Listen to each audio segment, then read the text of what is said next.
Far away in a big busy city lives a little girl.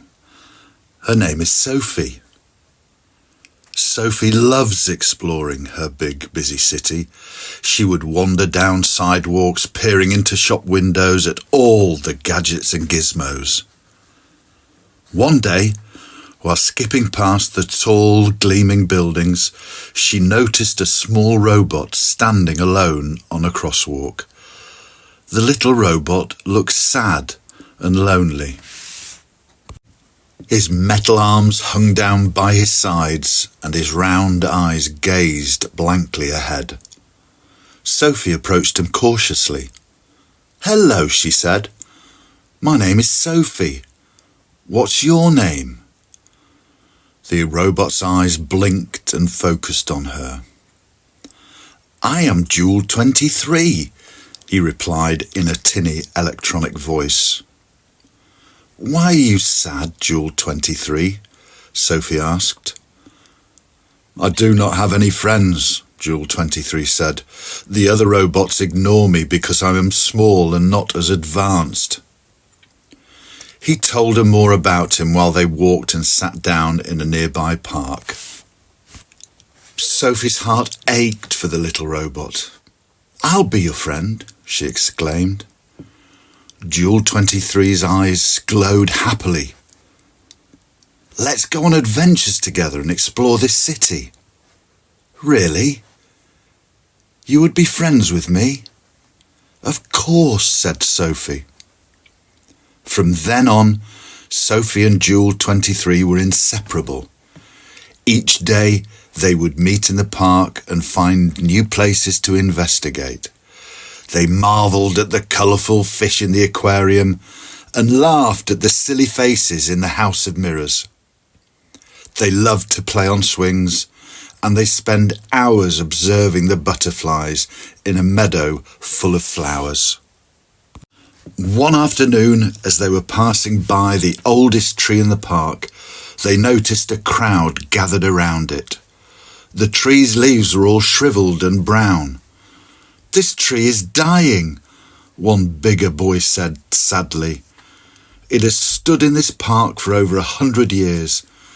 Now it is sick and will have to be cut down."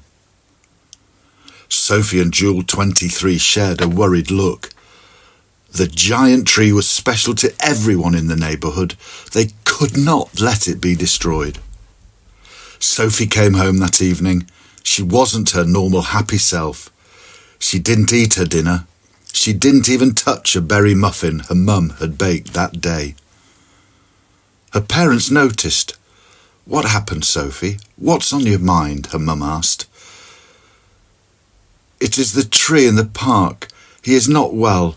We don't know what to do." But it was late evening, so Mum tucked Sophie into bed and told her, "Sleep well, rest well, think and dream of the tree. Try to imagine him the way you wish him to be, green and thriving again."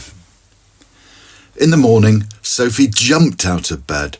She felt much better and knew today is a brand new sunny day. She and JUL-23 can try and find some help for the tree.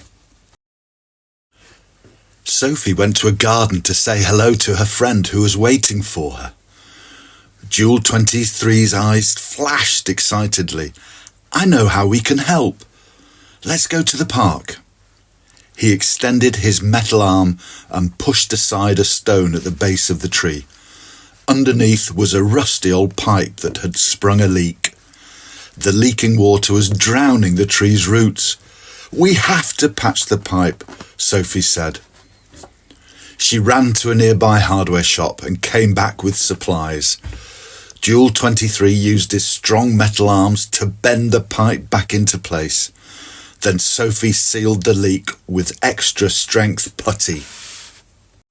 Soon, water stopped pouring out from underneath the tree. Its leaves began to turn green again. The crowd cheered when they saw the old tree coming back to life. Sophie gave JUL-23 a big smile. "We did it together," she said proudly.